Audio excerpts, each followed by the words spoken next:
Good morning everyone, we're back at it again. Probably been going for about 3 hours this morning, got the first decent signal. Been picking up lots of metal. This is what it was like at the top.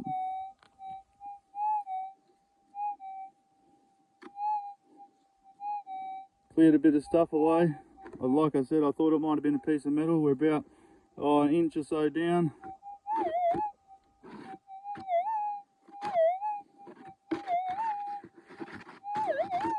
So that sounds pretty good. Try and sit this down somewhere for you. The camera stopped working, of course. I dug it up and checked. The camera stopped working, so there you go. That's what was making all that noise.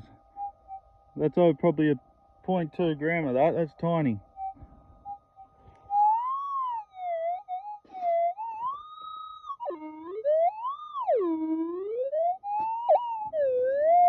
So there you go.